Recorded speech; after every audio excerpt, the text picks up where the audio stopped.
السلام عليكم ورحمة الله وبركاته. في ناس كتيرة كتبت لي في التعليقات عايزين ننزل تردد قنوات الكاس القطرية النقلة لكاس العالم قطر 2022.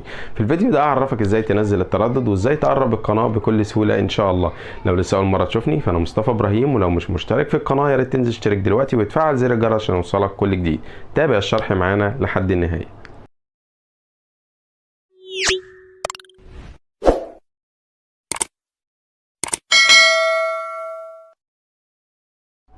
نخش في الشرح على طول عشان ما اطولش على حضراتكم. الشرح اللي موجود قدامنا ده شرح على ريسيفر اتش دي، فلو عندك ريسيفر اتش دي هتقدر تنزل القنوات ديت. لو ما عندكش ريسيفر اتش دي القنوات مش هتنزل عندك.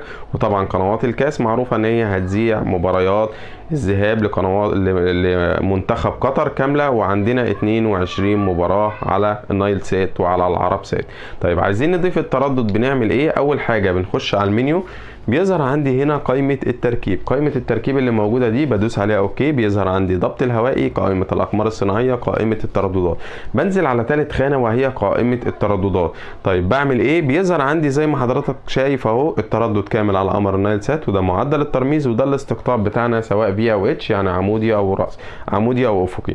هنركز تحت هنا هنلاقي مكتوب اضافة بالاحمر، تحرير بالاخضر، شطب بالاصفر، بحث باللون الازرق. والالوان دي كلها موجودة قدامك اهي في الريموت بالترتيب، احمر اخضر اصفر ازرق. هنعمل اضافه بالزرار الاحمر ونكتب التردد الخاص بالقناه وهو 11919. 11919.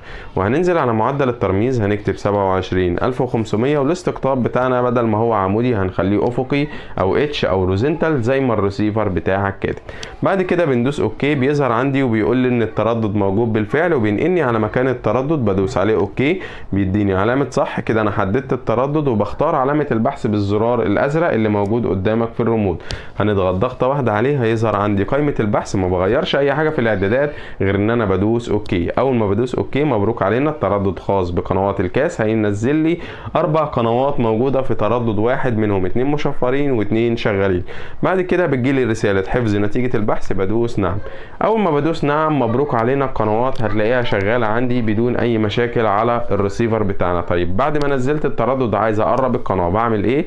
بخش تاني على المنيو، ومن هنا بختار قائمه القناه بدوس عليها اوكي، ومن هنا اداره القنوات هدوس عليها اوكي. بعد كده اختار القناه اللي انا عايز انقلها. نفترض ان انا عايز اختار قناه الكاس 4 ديت، بدوس عليها اوكي، وبروح المكان اللي انا عايز انقلها فيه. نفترض ان انا عايز انقلها هنا، وبنقلها بالزرار الاصفر، كاتب لي حرك بالزرار الاصفر اللي موجود قدامك ده. هنضغط ضغطه واحده عليه هلاقي القناه اتنقلت زي ما حضراتكم شايفين. بعد كده هدوس اكزيت، هيكتب لي حفظ البيانات، وهخرج بره هلاقي القنوات كلها موجوده وشغاله بدون اي مشاكل على الريسيفر بتاعنا.